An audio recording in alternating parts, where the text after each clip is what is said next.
Hello guys, আসসালামু আলাইকুম। এই যে একটা রেসার কবুতর দেখতেছেন, তো আজকের বিষয়টা হচ্ছে রেসার কবুতর নিয়ে। রেসার কবুতর কি খাঁচায় পালা ভালো নাকি ছেড়ে পালা ভালো? তা আমার মতে রেসার কবুতর ছেড়ে পালাই ভালো।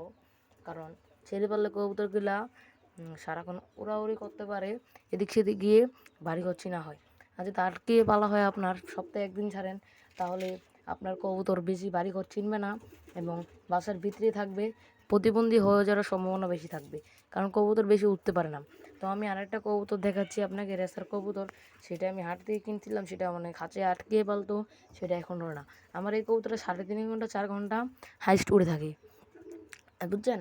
তাহলে আমার ওই কবুতরটা 5 মিনিটও উঠতে পারতেছে না। তার মানে ওই কবুতরটা যে মালিক পালতো, সে খাঁচায় আটকে পালছে। সে আমরা ওই কবুতরটা লাল রেসার, ঠিক আছে? তো এটা ছেড়ে দিয়ে দেখেন, এটা মুভমেন্টটা দেখেন, ঠিক আছে? মুভমেন্ট হচ্ছে এটার অস্থির। এটা যে উড়ন উড়বে গাইস, সে উড়ন মনে করেন কোনো 35 ঘন্টা উড়ে না আমার পালে। 3.5 ঘন্টা 4 ঘন্টা 5 ঘন্টা প্লাস উড়ে। তো এই যে কৈতুরগুলা বের হচ্ছে, তো ওই যে আমার লাল রেসারটা, তো এই লাল রেসারটা এখন কেমনি কেমনি বাইরে, লাল রেসারটা বেশি উঠতে পারতেছে না।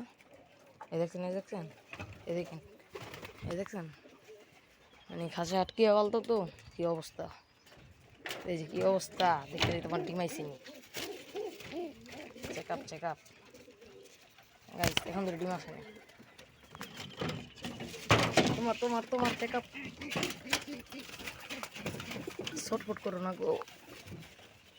না না, এটারও আসেনি। তো দরজাটা ভেঙে গেছে, দরজাটা ঠিক করতে লাগবো। এই যে ডিমে বসছে, এই যে ডিমে বসছে। তো গো বাড়িটা তো জানেনি কি হয়েছে। এই যে বাচ্চা একটা বেচ চালাইছি, এই যে এখানে গমটা লোচাই ঠিকঠাক।